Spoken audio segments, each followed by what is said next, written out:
J'aimerais bien vous montrer, j'aimerais bien vous montrer où Thaï est, où nous sommes à Huế. Ici, c'est la pagode mère de Hieu. Et, euh, et c'est la cabane de Thaï. C'est là où Thaï vit en ce moment. Alors, je vous invite d'entrer avec moi.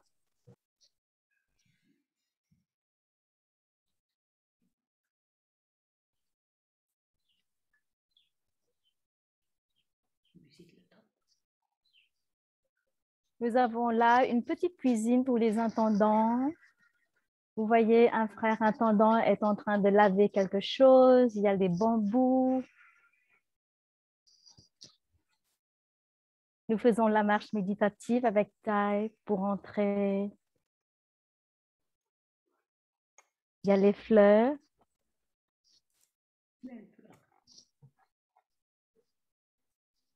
les orchidées.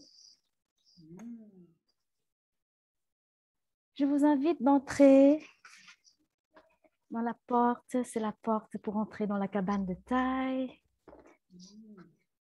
Ici, vous voyez les premiers lotus de la saison.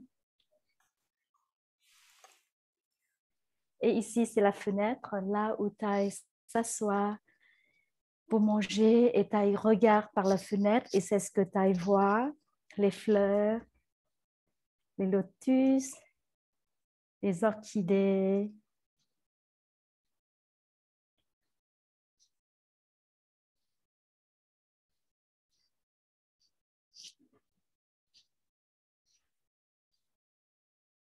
Et c'est la porte pour entrer dans la chambre de Thaï.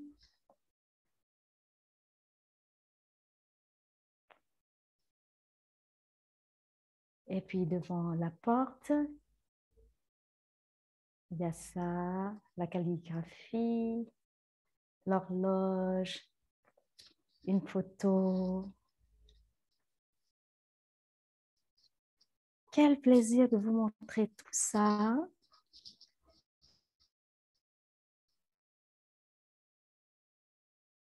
Et, et souvent,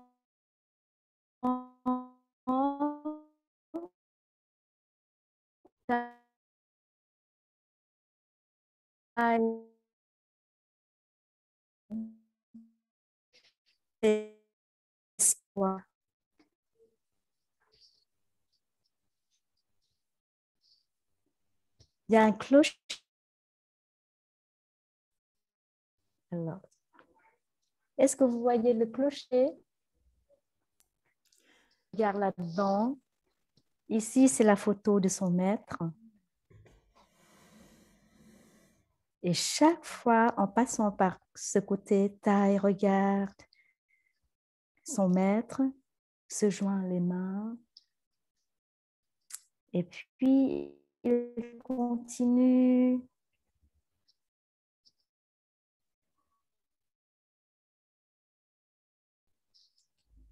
Vous regardez ça avec les yeux de Thaï.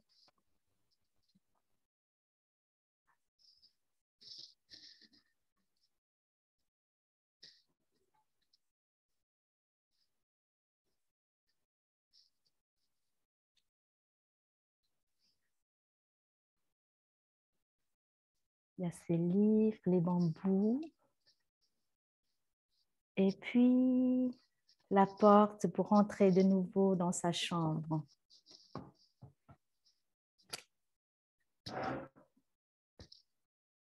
Bon.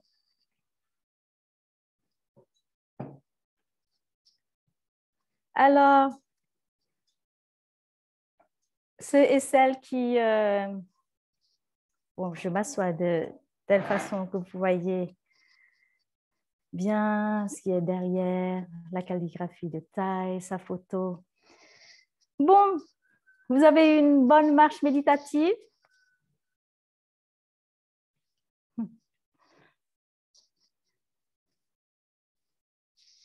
Est-ce que vous entendez aussi le chant de loin? Peut-être non. Bon.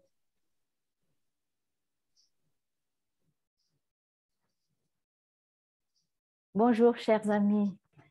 Ah, je suis trop contente de vous revoir et de pouvoir vous montrer là où Thay vit en ce moment avec nous tous et de vous montrer un peu son lieu et vous pouvez faire une petite marche méditative et voir les choses avec les yeux de Thay.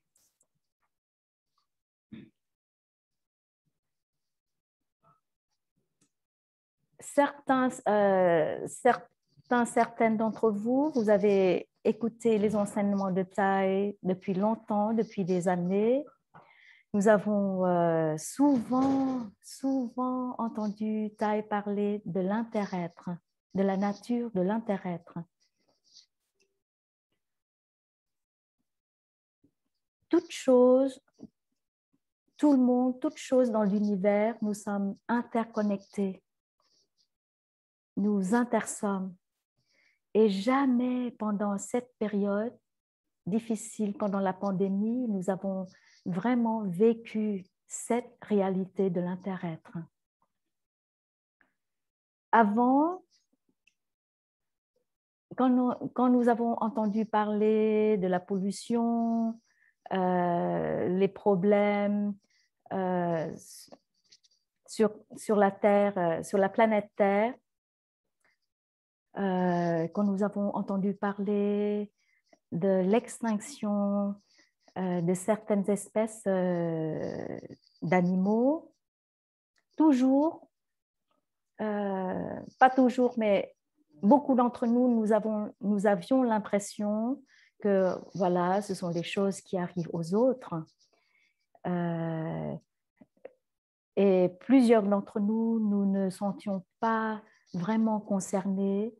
Bien sûr, ce sont de l'amour, de la compassion en nous et on veut faire quelque chose pour aider, mais on avait l'impression que ces choses étaient loin de nous et nous, les êtres humains, nous sommes plus intelligents, nous pouvons toujours nous débrouiller pour que cela ne nous arrive pas.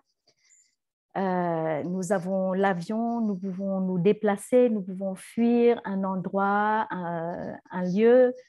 Nous avons plein de machines, d'outils très sophistiqués pour éviter les problèmes, pour nous débrouiller. Et là, depuis l'année dernière, nous avons vraiment vécu qu'il y a des problèmes qui arrivent sur la planète Terre et nous ne pouvons pas éviter. Et jamais nous avons vraiment senti nous avons senti aussi bien la nature de l'inter-être. Ce qui arrive à notre voisin nous arrive. Ce qui arrive à l'autre bout du monde nous arrive.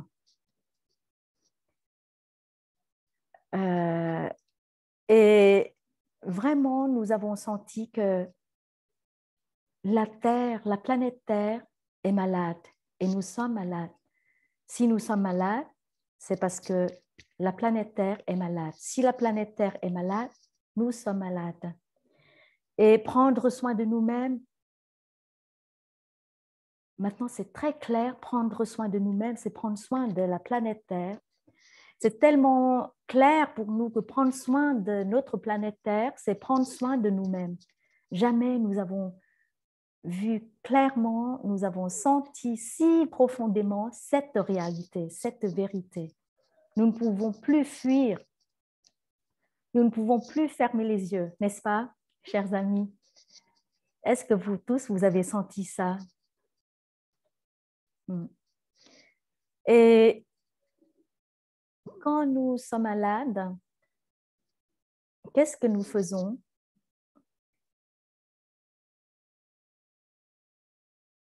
La première chose à faire, c'est, premièrement, c'est identifier le problème que nous avons. Et parfois, nous ne pouvons pas faire nous-mêmes, nous devons aller voir le médecin pour qu'il nous dise ce qui ne va pas. Et maintenant, nous pouvons voir que la Terre est un organisme et nous sommes une cellule de la terre.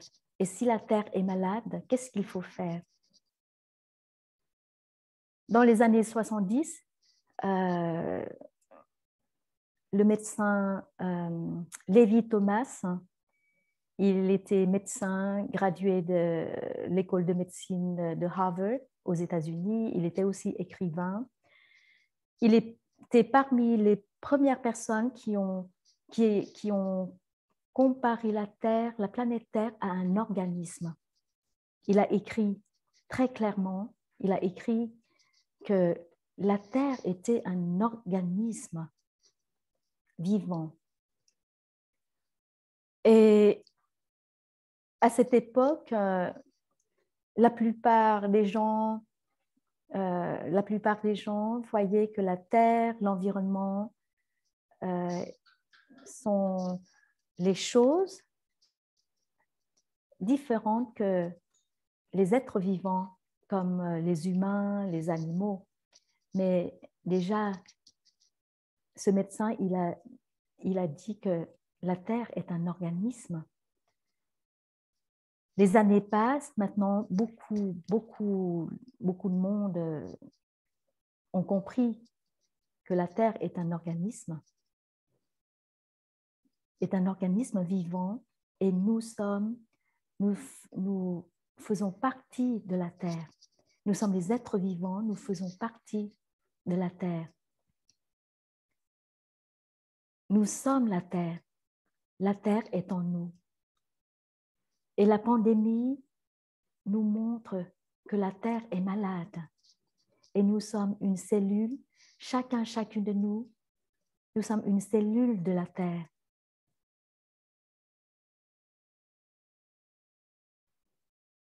Quand je parle comme ça, est-ce que vous êtes d'accord avec moi? Est-ce qu'il y a quelqu'un qui n'est pas d'accord? Ce que je dis là, maintenant, ce n'est plus la poésie ou les idées abstraites, mais c'est chacune de nous, maintenant, nous sentons de plus en plus comme nous faisons partie de la Terre, nous sommes les êtres vivants. La Terre est un organisme vivant et elle est malade. Et si nous regardons notre corps quand nous tombons malades, parfois il y a juste une partie, un organe du corps, ou une partie du corps est malade et ça rend tout le corps malade. Et si un organe est malade et les autres organes du corps savent comment prendre soin d'elle et restent fortes, le corps a une chance de se guérir. Si le corps tombe malade, mais son système immunitaire est fort, alors notre corps a beaucoup de chance pour traverser la maladie, surmonter la maladie. Parfois, on n'a même pas besoin de prendre les médicaments. Quand on attrape le froid, il suffit de se reposer et puis le froid s'en va. Et le lendemain, on se sent très fort et comme si rien ne s'est passé. Ça vous est arrivé? Alors, nous sommes une cellule du corps de la planète. Si chacune de nous, nous savons comment prendre bien soin de nous, la Terre a une chance.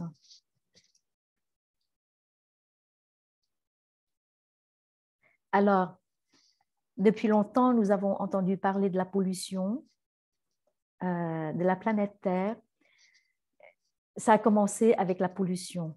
Et quand la pollution s'aggrave, jusqu'au point où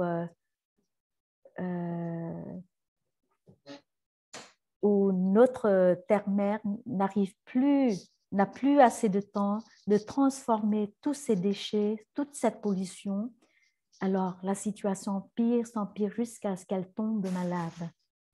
Et nous sommes pareils. Ça commence par la pollution. Avant de tomber malade, il y a la pollution dans notre corps et dans notre esprit. Et si nous ne savons pas comment prendre soin de cette pollution, ça va s'empirer jusqu'à ce que nous tombions malades. La pollution dans le corps et la pollution dans l'esprit. La pollution dans le corps, c'est quand nous ingérons les produits toxiques. On peut dire, c'est comme si nous indigions, nous consommions les déchets beaucoup, jour après jour, et notre foie, notre corps n'arrive pas n'a pas assez le temps de désintoxiquer.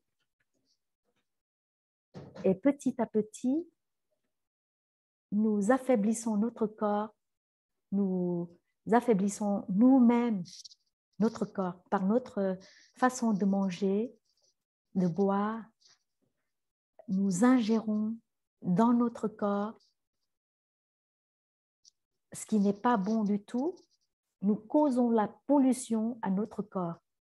Et la pratique de la pleine conscience nous aide à identifier ce que nous sommes en train d'ingérer.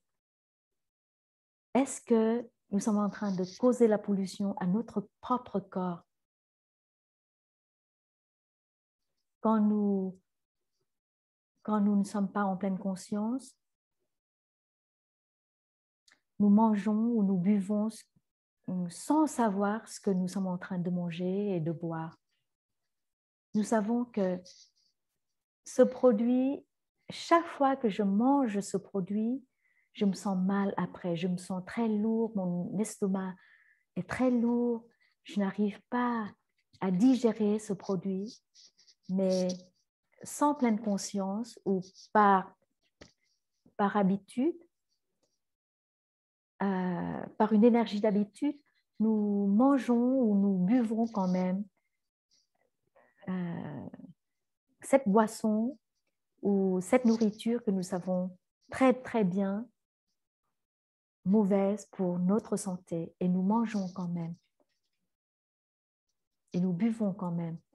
Nous savons que cette cigarette cause du mal à nos poumons, mais nous fumons quand même, parce que nous sommes poussés par une énergie d'habitude.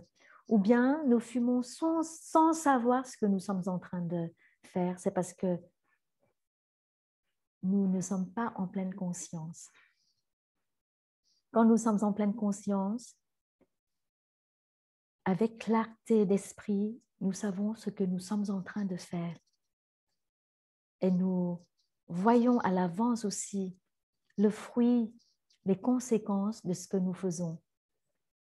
Dans les sutras, le Bouddha a dit une phrase que les êtres ordinaires ont peur des conséquences des actes. Mais les grands êtres, comme les Bouddhas et les Bodhisattvas, ils ne craignent pas les conséquences des actes, mais ils craignent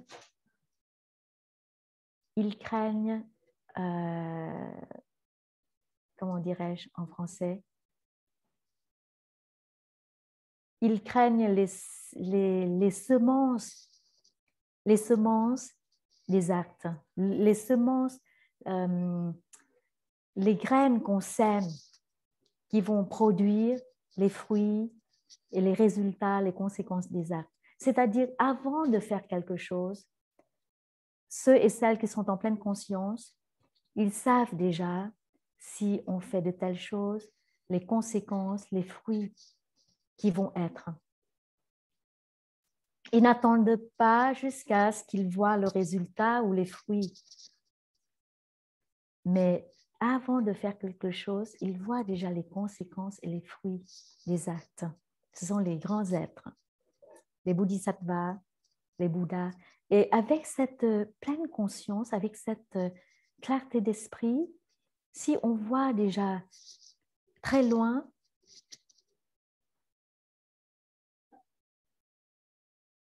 on va savoir ce qu'on devrait faire et ce qu'on ne devrait pas faire.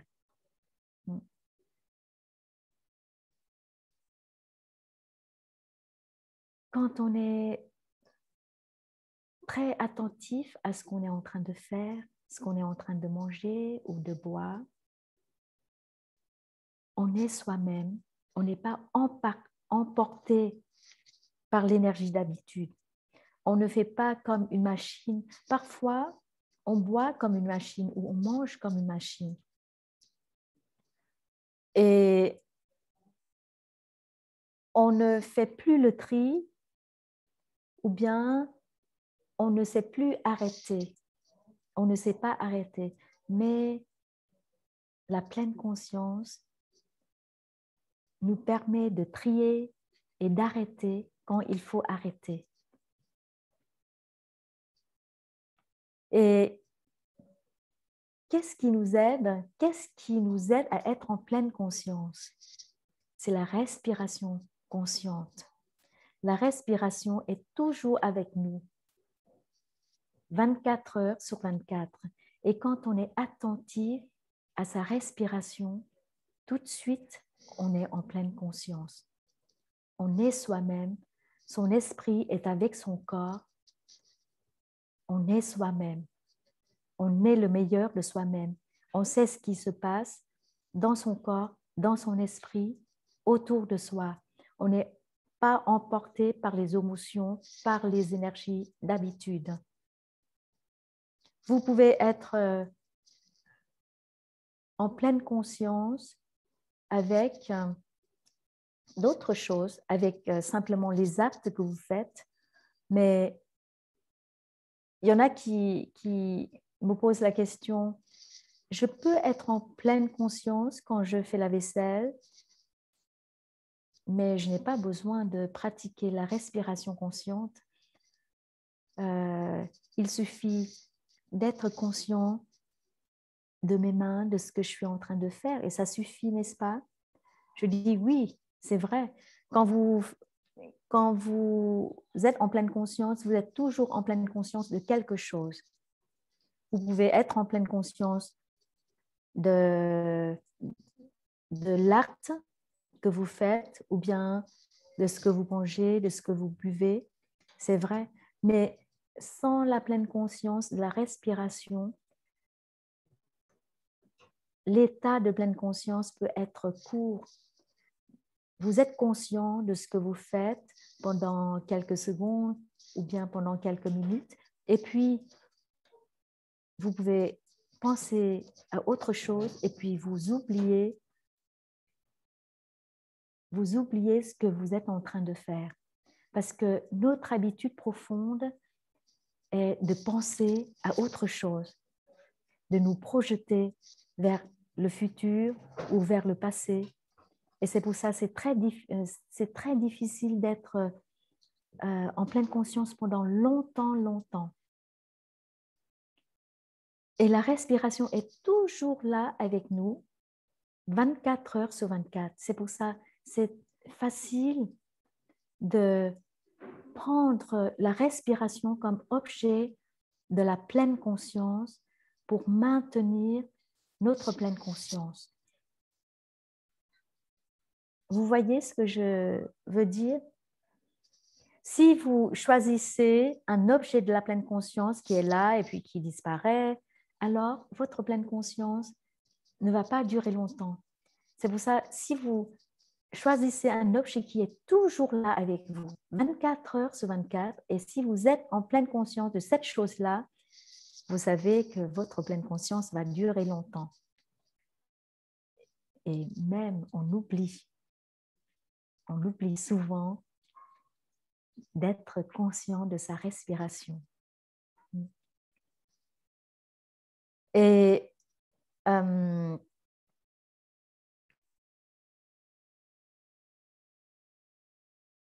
ici, je vais prendre mon téléphone pour avoir toujours la cloche de la pleine conscience avec nous. Parce que l'horloge que vous voyez là,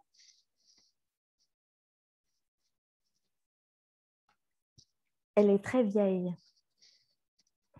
Elle ne sonne plus. Alors, j'ai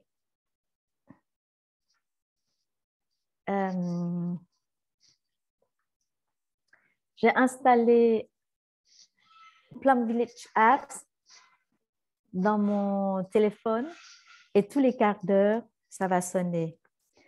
Et comme j'oublie souvent d'être en pleine conscience de ma respiration, mon téléphone m'aide beaucoup parce que tous les quarts d'heure, ça sonne, la cloche sonne et j'arrête. J'arrête complètement, j'arrête tout ce que je suis en train de faire, de dire, simplement pour revenir à moi-même, à ma respiration, pour respirer tranquillement, pour me détendre, pour me souvenir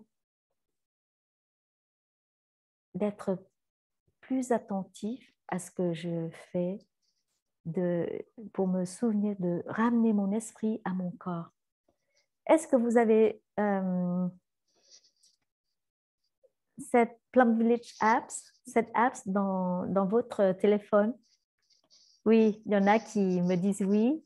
Si vous ne l'avez pas encore, c'est très utile. Vous pouvez juste aller sur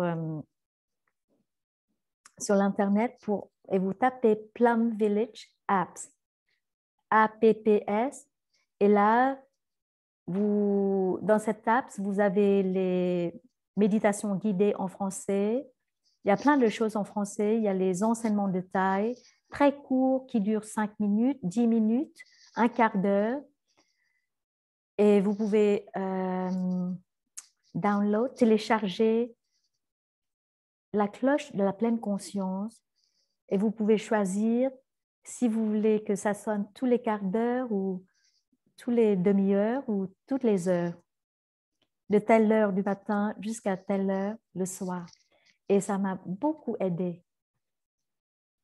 Au village des Pruniers, on a le son de la cloche partout, dans la salle à manger, dans la salle de méditation. Mais avec cette app dans le téléphone, même quand vous sortez, quand vous allez au marché, quand vous êtes, où que vous soyez, vous avez toujours la cloche de la pleine conscience avec vous. Et chaque fois que vous l'entendez, vous arrêtez, vous vous détendez, vous respirez tranquillement, en pleine conscience. Si vous êtes en train de manger, vous pouvez respirer et regarder qu'est-ce que je suis en train de manger. Est-ce que cette nourriture ou cette boisson est bonne pour ma santé? Ou bien ça va causer la pollution dans mon corps? Ça aide énormément. Une fois, ou à mon nouveau au village des Pruniers, une sœur m'a beaucoup irritée et j'allais lui dire les mots méchants. Juste à ce moment-là, il y a eu le carillon de l'horloge dans la salle à manger. Je ne pouvais pas lui dire. Alors j'ai arrêté, j'ai respiré tranquillement et après quelques secondes, juste quelques secondes après, je l'ai regardé de nouveau et je n'avais plus envie de lui dire les choses méchantes. Et ça nous a sauvés, ça a sauvé notre relation. J'imagine si je lui ai dit ces mots méchants, sûrement, elle m'aurait plus regardé. Et puis, nous aurions dû faire un nouveau départ, tout ça pour nous réconcilier. Alors,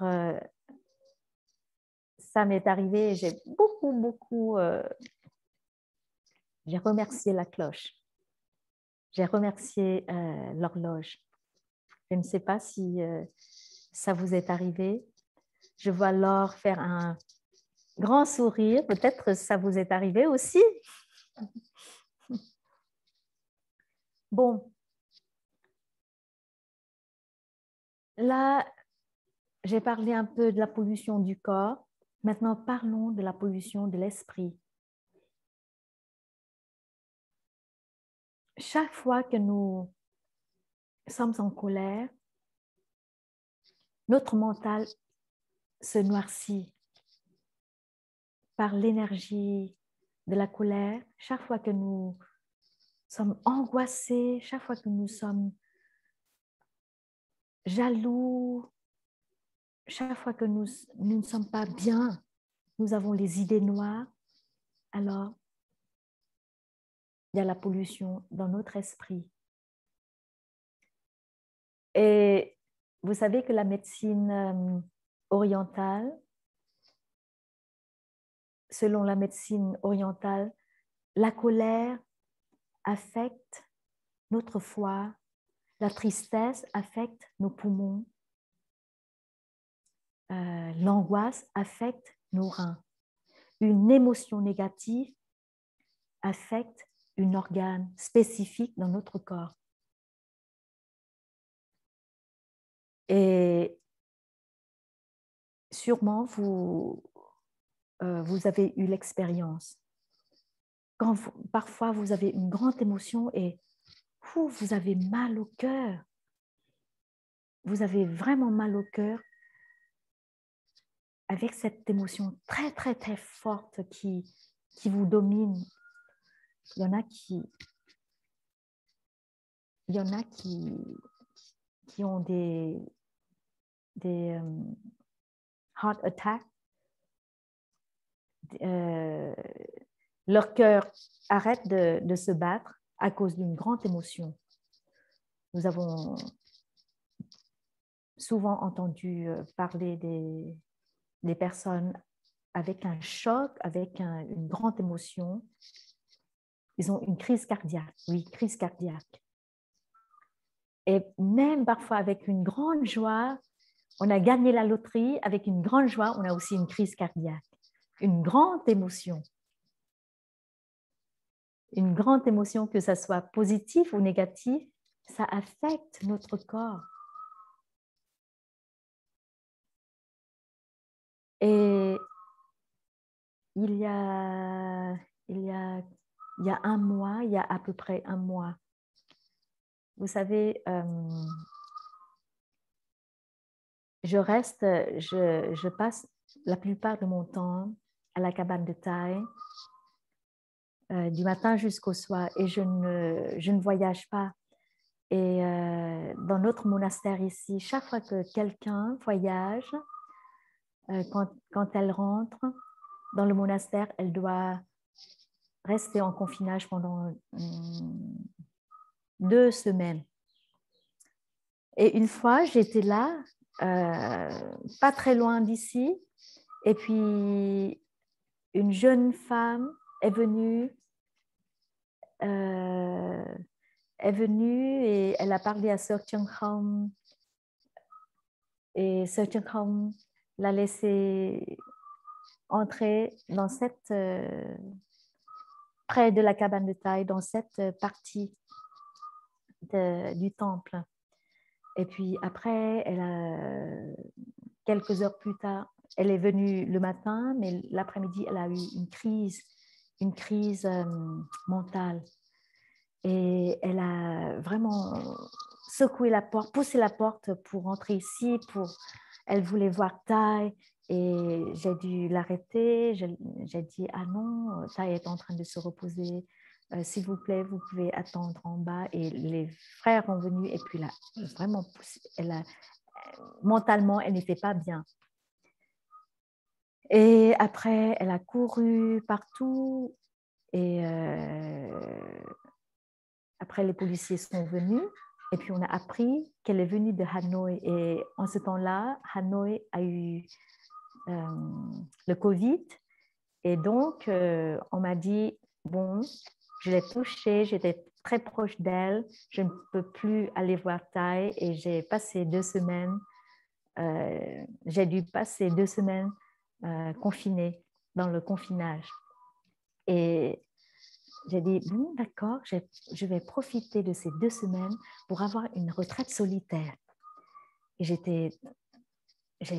j'étais très contente. J'ai vraiment organisé mes 2 semaines exactement comme une retraite solitaire pour prendre soin. C'est vraiment une chance pour moi de prendre soin de ma santé physique et puis de faire la lecture, d'apprendre.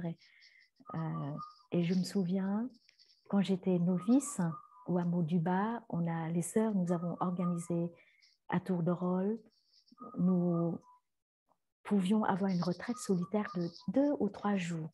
Juste 2 ou 3 jours et on était sur la liste d'attente et j'avais tellement envie que c'était mon tour et pendant 2-3 jours, je ne voyais personne. J'étais dans ma chambre pour vraiment pratiquer, pour focaliser sur ma pratique.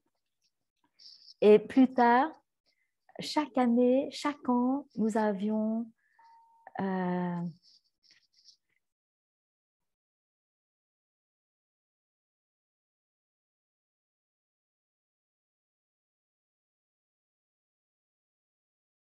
peut-être vous n'avez pas entendu, mais mon téléphone a sonné. J'ai arrêté.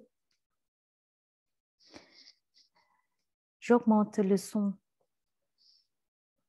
Et plus tard, chaque an, tous les ans, nous avions 2 semaines de paresse après la retraite d'été. La retraite d'été est la retraite la plus importante au village des Pruniers depuis des années, pendant 4 semaines.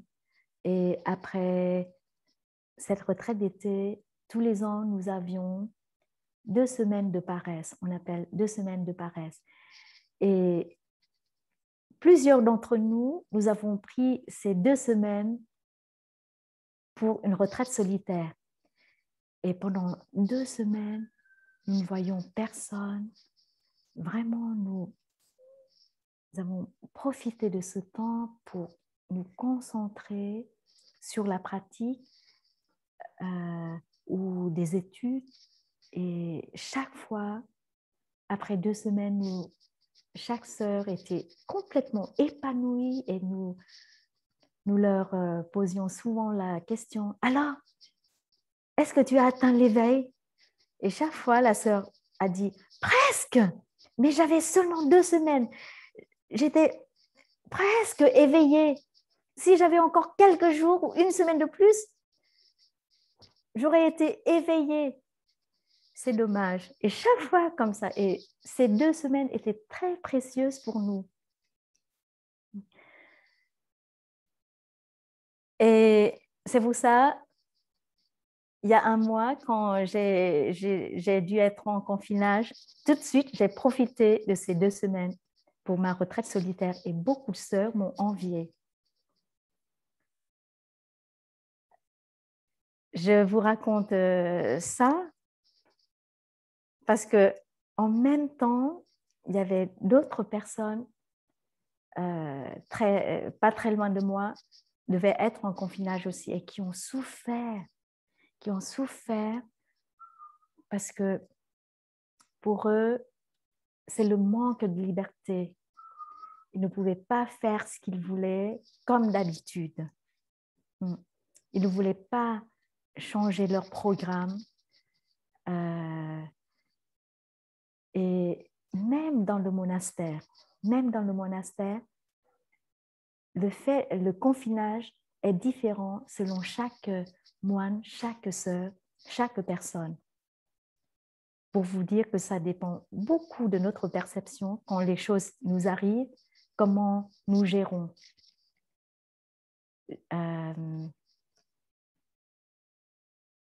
Sœur Shang-Yin, l'enseignement va durer 1h30, n'est-ce pas? Je regarde l'heure pour voir combien de temps il me reste. Il me reste encore une demi-heure, n'est-ce pas? Oui, il reste 40 minutes encore. D'accord. Et notre pratique, c'est notre pratique, c'est quoi qu'il nous arrive, comment on transforme la situation. Au lieu de dire que « Oh, c'est pas vrai, pendant 2 semaines, je ne peux plus voir Thaï. Qu'est-ce qui va arriver? Oh, c'est à cause de cette jeune femme, je ne peux pas voir Thaï pendant 2 semaines. » Au lieu de...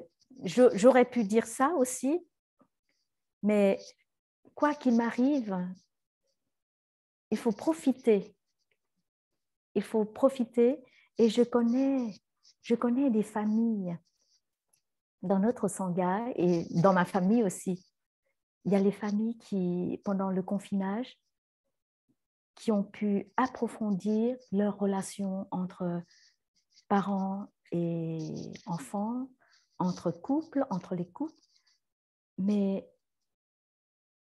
ce qui est étrange, c'est qu'ils n'osent pas dire qu'ils ont profité du confinage pour faire plein de choses. Ils sont très heureux, ils sont plus heureux. Ils n'osent pas le dire. Ils se sentent coupables parce qu'ils voient que maintenant, le monde entier souffre. Et c'est pas bien de dire que moi, je profite du confinage pour faire plein de choses que je voulais faire. C'est pas bien de dire que ma relation avec mon mari s'est améliorée et je suis très contente, je suis très heureuse d'être plus proche de mes enfants. Ils n'osent pas dire ça tout haut à tout le monde. Entre membres de la famille, ils osent dire, mais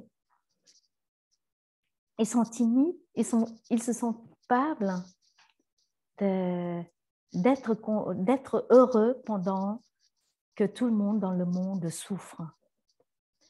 Mais je trouve que si nous regardons la terre comme un corps, quand une partie du corps tombe malade, les autres parties du corps doivent être en bonne santé pour se guérir.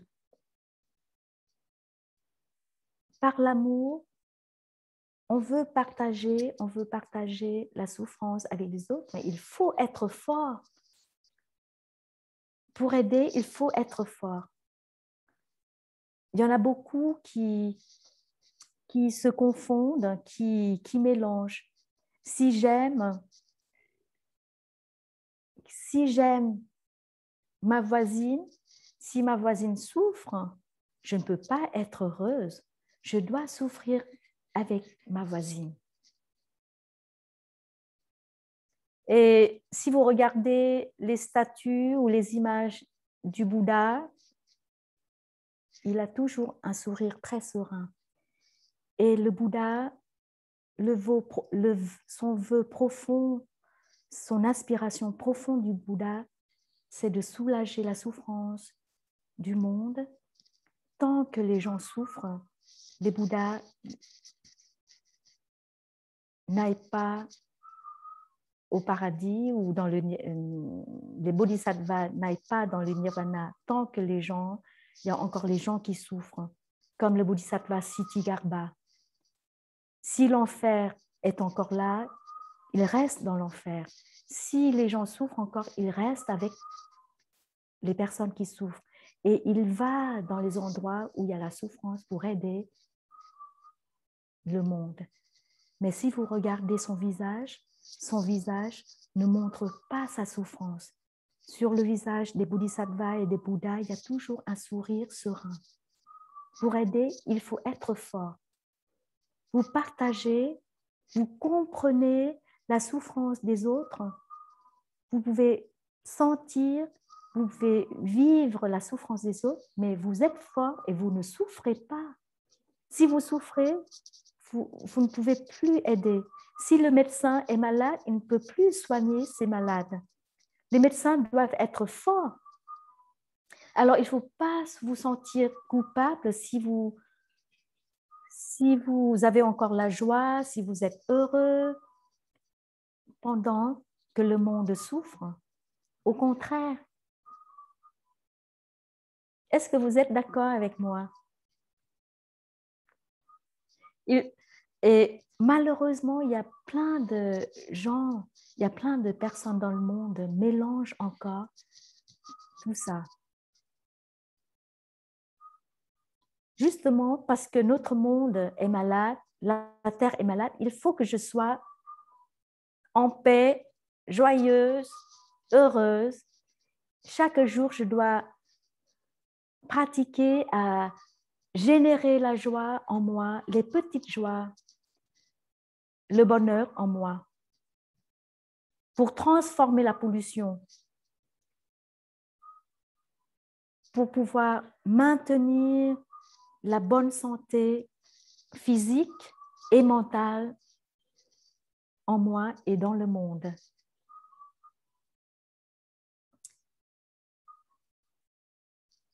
Au début de la pandémie, j'ai beaucoup regardé les infos. Je lisais les titres, les informations. Avant, je ne faisais jamais ça. De temps en temps, mais pas souvent. Et pendant la pandémie, j'ai vraiment suivi de près ce qui se passe dans le monde. C'est très nouveau. Jamais on a vu ça. Alors, tous les jours, j'ai suivi, j'ai regardé les titres, j'ai suivi même le nombre des personnes qui ont attrapé le Covid. Et dans chaque pays, je suivais de près pour voir ce qui se passe, pour nous protéger, pour protéger Thaï et pour nous protéger. Et jamais j'ai senti ce que Thaï nous a enseigné, la consommation en pleine conscience. Nous ne consommons pas seulement par la bouche avec la nourriture et les boissons, nous consommons à travers nos yeux, à travers nos oreilles, à travers nos pensées. Et j'ai pu sentir mon corps se crisper en lisant les titres, simplement les titres des infos. Je n'avais pas le temps, je ne pouvais pas passer beaucoup de temps à lire les articles en entier, comme j'ai beaucoup de choses à faire pour Thaï, avec l'équipe des intendants. Je lisais simplement les titres et je pouvais sentir mon corps tellement tendu, complètement tendu, juste en lisant les titres. Et tous les jours, il y a tant de titres incroyables. C'est atroce, c'était atroce. Et les images, à un moment, je me suis dit, bon, j'arrête. Je ne veux pas avoir cette énergie de tension, de peur, d'angoisse comme ça. Maintenant, il suffit de savoir exactement ce que j'ai à faire pour me protéger. Bon, porter des masques, me laver les mains, se tenir à une distance. Bon, je regarde, j'apprends les mesures à prendre pour me protéger et protéger les autres. Bon, ça suffit. Je ne veux plus ingérer toute la tension, l'angoisse, tout ça. J'arrête et puis je vois la différence. Et je me sens, oh là là, le monde entier, je peux sentir que le monde entier maintenant, la réalité est là, mais toute la colère, toute l'angoisse qui s'amplifie à cause de toutes ces infos qui arrosent la graine d'angoisse, la graine de colère tous les jours, tous les jours. Et ensemble, nous pouvons créer une énergie collective, une conscience collective incroyable. Et c'est pour ça, il y a la violence, il y a les manifestations partout dans le monde. Et au lieu d'arrêter et de revenir à soi-même pour prendre soin de son corps et de son esprit, on cause encore plus pollution avec sa colère, avec son angoisse, avec les idées noires. Alors, c'est très dommage. Et les personnes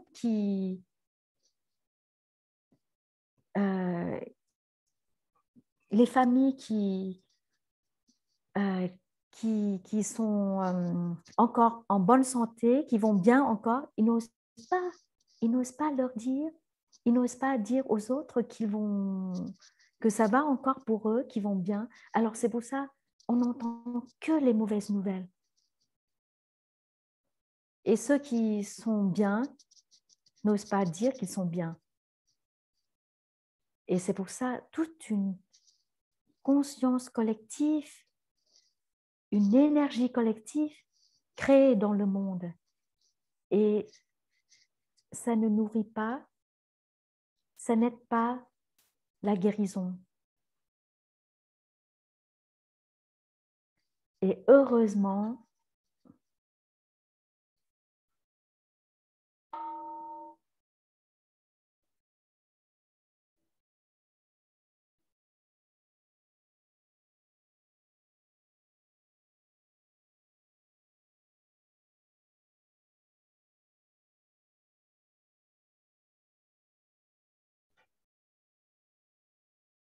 merci de vous détendre avec moi, d'écouter la cloche de mon téléphone. Merci. Et j'ai dit heureusement que la dimension spirituelle est encore là dans beaucoup de personnes. Quand nous avons organisé des retraites en ligne, on a vu que beaucoup de personnes veulent pratiquer la spiritualité. Beaucoup de personnes se joignent pour pratiquer, pour cultiver une autre énergie. Et c'est extraordinaire. On a vu beaucoup de retraites. Plus de 1000 personnes se sont inscrites à des retraites. Et ça nous a beaucoup nourri, ça nous a beaucoup encouragé et fortifié, ça nous a donné beaucoup d'énergie. Nous savons que dans le monde, beaucoup de personnes pensent autrement et ont envie de faire, sont déterminées à faire d'autres choses que ce qu'on voit toujours sur les infos ou à la télé.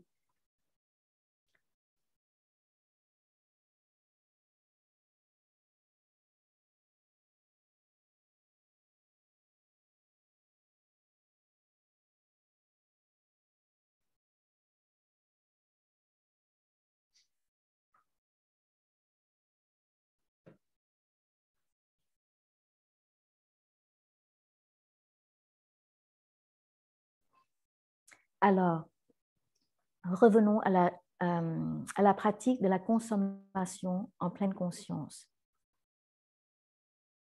Nous avons parlé de la pratique de la pleine conscience quand on mange, quand on boit.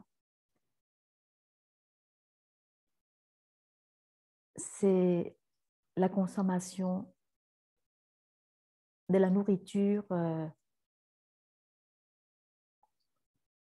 edible food, la nourriture comestible, par la voie de la bouche. Vous voyez que je ne parle pas souvent français au Vietnam. Hein. J'ai perdu mon français. Et la deuxième nourriture très importante, c'est la nourriture par la voie des sens, par nos yeux, par nos oreilles, par nos pensées, par notre toucher, par nos organes sensoriels, parce que nous consommons cette nourriture 24 heures sur 24, sauf quand nous dormons. Et même quand nous dormons, nous pouvons continuer à consommer dans nos rêves, par exemple. C'est pour ça la pratique de la pleine conscience, la pratique de la consommation en pleine conscience avec cette nourriture est très, très, très importante. Nous écoutons, nous lisons, nous regardons sans pleine conscience, c'est très dangereux. C'est comme le Bouddha a comparé à une vache sans peau. La peau protège le corps de la vache et une vache sans peau, où qu'elle soit, elle est attaquée, elle est envahie par tous les insectes, par tous les micro-organismes. Et nous sommes pareils à cette vache sans peau, dépouillée, quand nous n'avons pas la pleine conscience pour nous protéger. Parce que dès que nous sommes réveillés, nous consommons, nous ingérons avec nos yeux, avec nos oreilles. Nous écoutons les conversations, nous regardons la télé, nous lisons les infos. Alors, il faut absolument la pleine conscience pour trier, pour savoir si c'est bien pour moi de lire ça, d'écouter ça. Si je lis ça ou si j'écoute ça, à un moment, je me sens complètement déprimée, découragée, je suis dans le désespoir. Alors, je sais qu'il faut arrêter de consommer ces choses-là. Je ne veux pas être polluée, je ne veux pas que mon mental soit pollué par les idées noires, par ce qui ne nourrit pas du tout, ce qui détruit. Cela détruit mon espoir, cela détruit ma joie, mon bonheur, ma joie de vivre.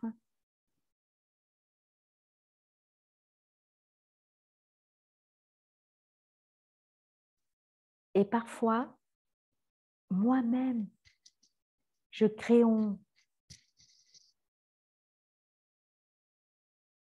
cause la pollution avec ma colère. Alors, je consomme la pollution et puis de nouveau, je cause la pollution aux autres. Alors, je consomme la pollution, je me sens mal, je me sens déprimée et puis avec ma façon de parler, avec mes émotions fortes, je cause encore d'autres pollutions, plus de pollution à moi-même et puis à mon entourage.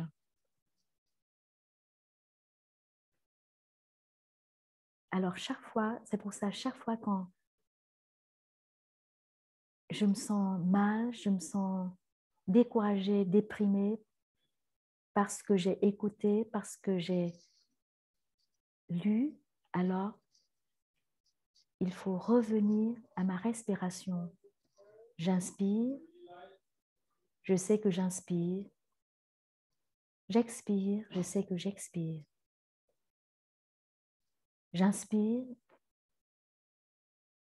je suis consciente de mon état d'esprit en ce moment. Je suis consciente que je suis déprimée.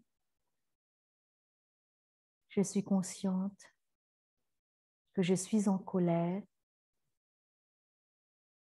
Je sais ce qui se passe dans mon esprit. J'expire. Je souris. Je souris à ma colère. Je souris à ma dépression. Je souris à cet état de mal-être. Avec ce sourire, j'arrive à regarder moi-même, j'arrive à regarder mes propres émotions avec gentillesse.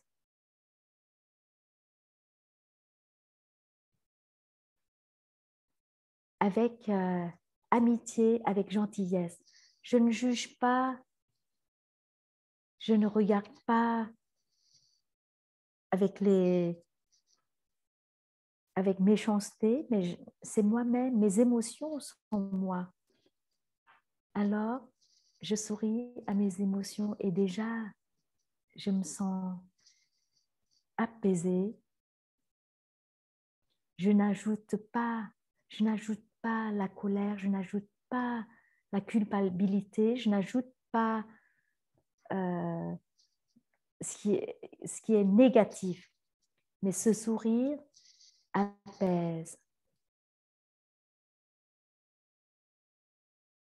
Je souris et je continue à respirer tranquillement, profondément pour calmer ces émotions, pour calmer cet esprit négatif, cet état négatif. Et si je continue à respirer tranquillement comme ça, profondément, avec détente, j'arrive à améliorer mon état d'esprit.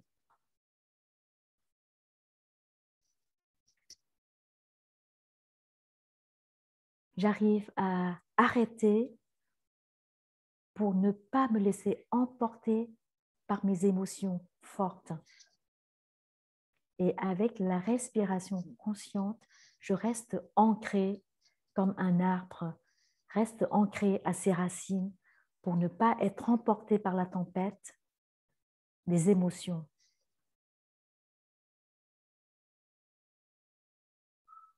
Je vous invite à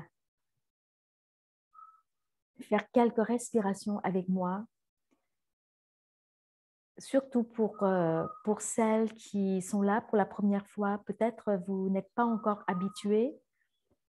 Alors, maintenant, on va respirer ensemble. On va faire des respirations profondes ensemble, comme je viens de dire. Alors, vous restez assis tranquillement, dans la détente, dans la posture la plus confortable. Et puis, tranquillement, dans la détente, vous respirez. Alors, j'inspire. Je sens mon inspiration. Je sens l'air qui entre dans mon corps. Et j'expire. Je sens mon expiration. Je sens l'air qui sort de mes narines. J'inspire. J'expire.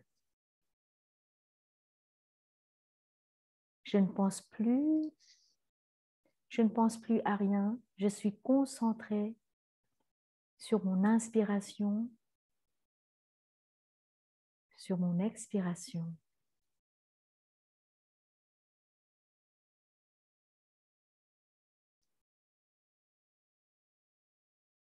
Maintenant, j'inspire et je sens mon ventre qui se soulève. J'expire, je sens mon ventre s'abaisser. Là, ma respiration est plus profonde. L'air entre plus profondément.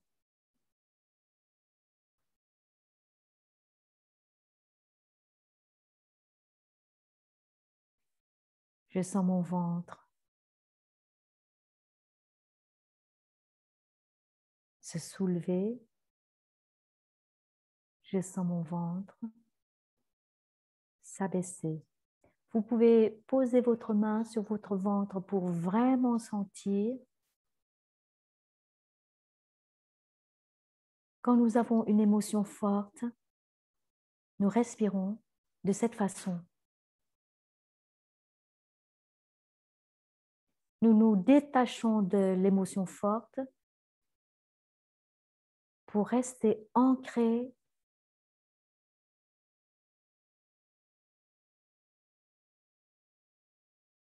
dans la respiration consciente. On appelle ça la respiration du ventre. Cette respiration est très profonde. Ça ne reste pas seulement au niveau de la poitrine, mais c'est plus profond, jusqu'au ventre, jusqu'au bas du ventre.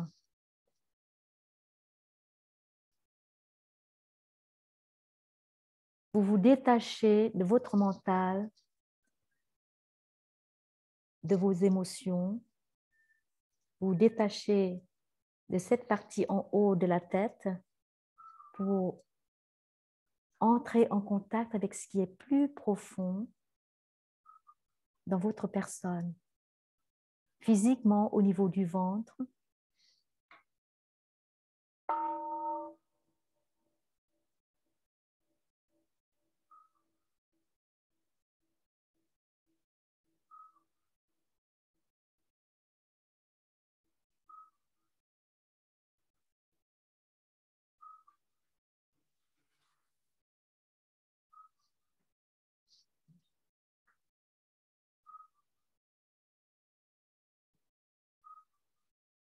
Vous pouvez continuer à respirer comme ça pendant 5 minutes ou 10 minutes jusqu'à ce que vos émotions fortes soient bien calmées.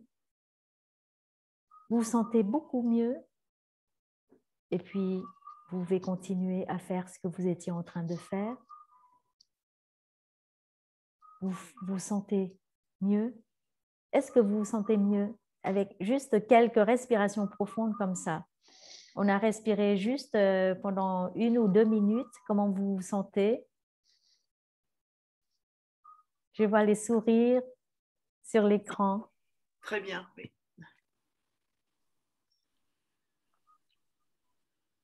Alors, Bien. merci Très bien. Virginie. Merci. Merci Dominique.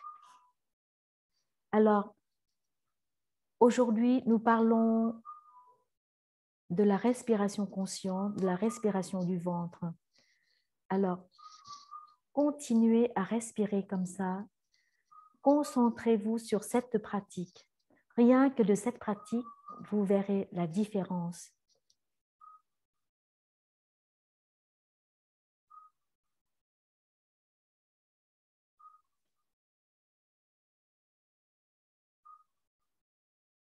Et la prochaine fois, nous parlerons d'autres pratiques concrètes, mais rien que de cette pratique de respiration profonde, vous verrez le fruit, vous verrez comment ça change.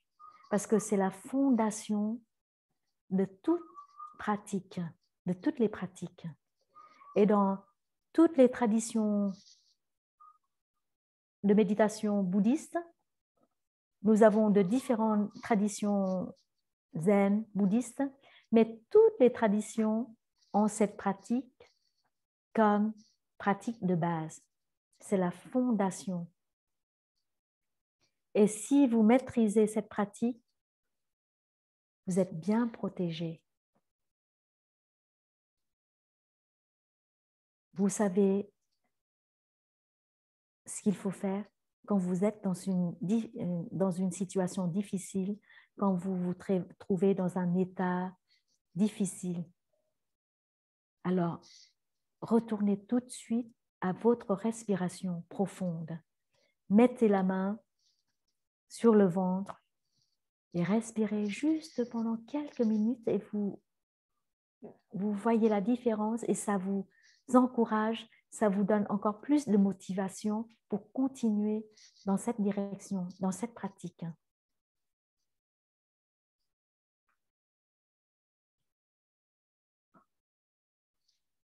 Est-ce qu'il y a quelqu'un qui a une question que vous voulez absolument poser?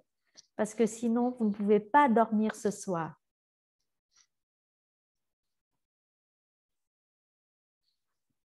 Il y a encore 12 minutes.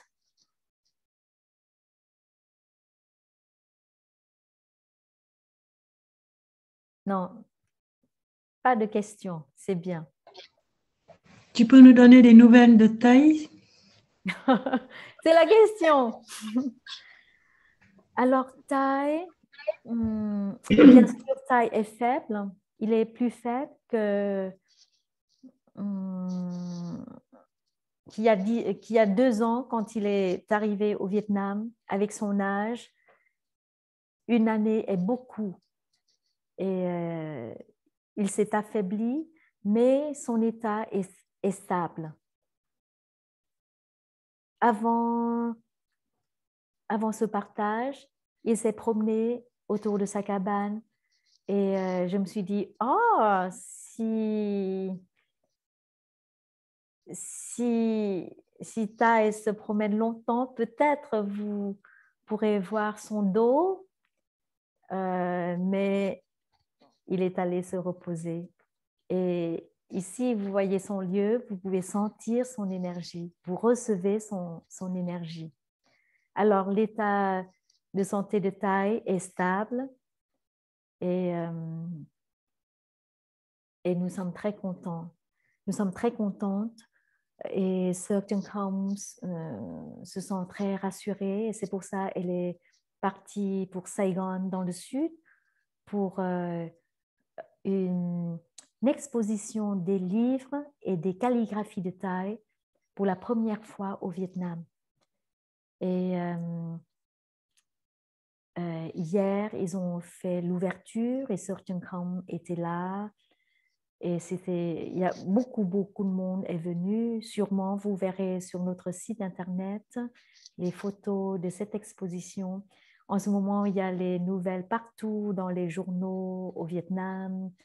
La Sangha, les étudiants de Thaï au Vietnam sont très enthousiasmés. Il y aura une autre exposition dans le nord, à Hanoï. Et la Sangha de Hanoï, elle est là aussi à Saigon pour observer, pour apprendre, pour pouvoir... parce qu'ils veulent faire encore mieux à Hanoï. Et c'est un grand événement en ce moment au Vietnam, l'exposition des calligraphies et des livres de Thaï. Vous voulez voir quelques photos? On a encore le temps, je vais vous montrer quelques photos. Vous voulez? Oui, oui. Oui, oui. Alors, Oui, oui. Oui. Oui, oui. Oui. d'accord, je vais vous montrer quelques photos. Hein.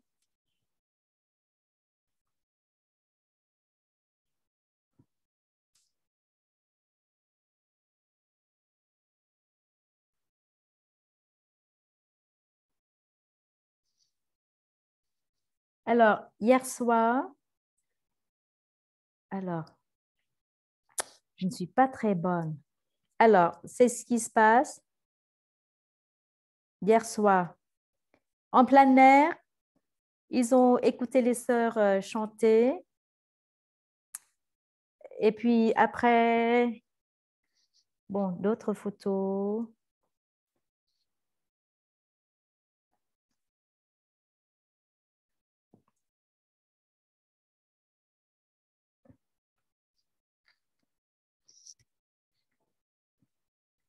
Je ne suis pas très bonne. Voilà, la salle. Vous voyez les calligraphies, les fleurs. Oui, très bien. Magnifique.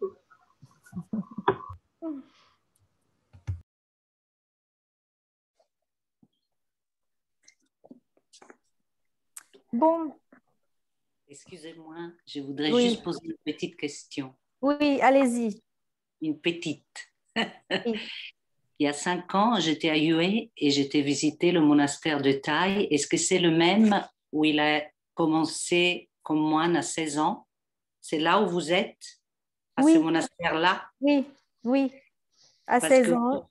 Ah oui, d'accord. Parce qu'autour du bassin, Ça avait l'air un petit peu abandonné. C'était bien parce que c'était sauvage, mais ça avait l'air un petit peu laissé aller. Est-ce que vous avez tout rendu tout beau ou vous avez laissé un peu sauvage? Oui, ils ont Nettoyé? rénové, ils ont fait beaucoup de travail pour rendre ce lieu beaucoup plus beau. Ah oui, mais c'était bien, c'était sauvage. Oui, sauvage, et il y a les endroits sauvages, mais il y a les endroits maintenant, ils sont aménagés, ils ont désherbé pour que ça soit bien propre. C'était très joli le pond. Comment ça s'appelle le pond? Oui, le petit étang. Le bassin. Oui, l'étang. Oui.